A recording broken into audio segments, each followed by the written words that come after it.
Hello, good afternoon. This is Myesha Marie coming to do our Reading the Bible together.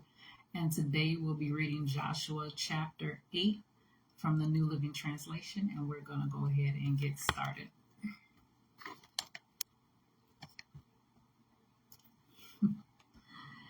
Then the Lord said to Joshua, "Do not be afraid or discouraged.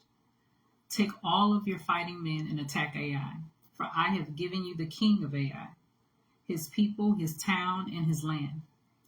You will destroy them as you destroyed Jericho and its king. But this time you may keep the plunder and the livestock for yourselves. Set an ambush behind the town." So Joshua and all the fighting men set out to attack Ai. Joshua chose 30,000 of his best warriors and sent them out at night with these orders: "Hide in ambush close behind the town and be ready for action. When our main army attacks, the men of Ai will come out to fight as they did before, and we will run away from them. We will let them chase us until we have drawn them away from the town, for they will say, 'The Israelites are running away from us as they did before.' Then, while we are running from them, you will jump up from your ambush and take possession of the town, for the Lord your God will give it to you. Set the town on fire, as the Lord has commanded. You have your orders." So they left and went to the place of ambush between Bethel and the west side of Ai. But Joshua remained among the people in the camp that night. Early the next morning, Joshua roused his men and started toward Ai, accompanied by the elders of Israel. All the fighting men who were with Joshua marched in front of the town and camped on the north side of Ai, with a valley between them and the town. That night Joshua sent about 5,000 men to lie in ambush between Bethel and Ai, and on the west side of the town. So they stationed the main army north of the town and the ambush west of town. Joshua himself spent the night in the valley. When the king of Ai saw the Israelites across the valley, he and all his army hurried out early in the morning and attacked the Israelites at a place overlooking the Jordan Valley. But he didn't realize there was an ambush behind the town. Joshua and the Israelite army fled toward the wilderness as though they were badly beaten. Then all the men in the town were called out to chase after them. In this way, they were lured away from the town. There was not a man left in Ai or Bethel who did not chase after the Israelites, and the town was left wide open. Then the Lord said to Joshua, "Point the spear in your hand toward Ai, for I will hand the town over to you." Joshua did as he was commanded.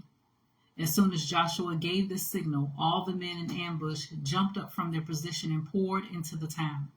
They quickly captured it and set it on fire.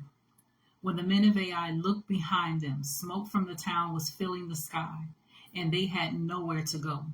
For the Israelites who had fled in the direction of the wilderness now turned on their pursuers. When Joshua and all the other Israelites saw that the ambush had succeeded and that smoke was rising from the town, they turned and attacked the men of Ai. Meanwhile, the Israelites who were inside the town came out and attacked the enemy from the rear. So the men of Ai were caught in the middle, with Israelite fighters on both sides. Israel attacked them, and not a single person survived or escaped. Only the king of Ai was taken alive and brought to Joshua. When the Israelite army finished chasing and killing all the men of Ai in the open fields, they went back and finished off everyone inside. So the entire population of Ai, including men and women, was wiped out that day, 12,000 in all. For Joshua kept holding out his spear until everyone who had lived in Ai was completely destroyed. Only the livestock and the treasures of the town were not destroyed. For the Israelites kept these as plunder for themselves, as the Lord had commanded Joshua. So Joshua burned the town of Ai, and it became a permanent mound of ruins, desolate to this very day. Joshua impaled the king of Ai on a sharpened pole and left him there until evening.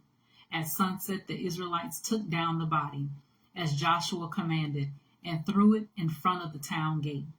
They piled a great heap of stones over him so that can still be seen today. Then Joshua built an altar to the Lord, the God of Israel, on Mount Ebal. He followed the commands that Moses, the Lord's servant, had written in the book of instruction. Make me an altar from stones that are uncut and have not been shaped with iron tools. Then on the altar they presented burnt offerings and peace offerings to the Lord. And as the Israelites watched, Joshua copied onto the stones of the altar the instructions Moses had given them.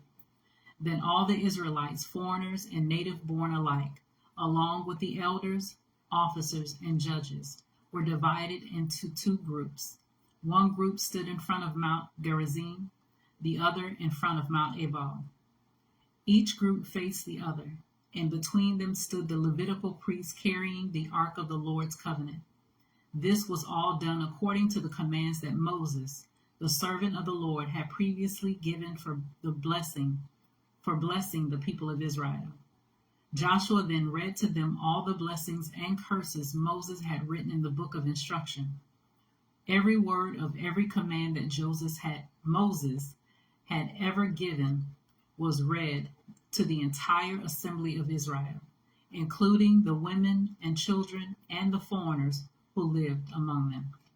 So that was Joshua chapter 8 from the New Living Translation. And as always, continue to search the scriptures daily to see what is true.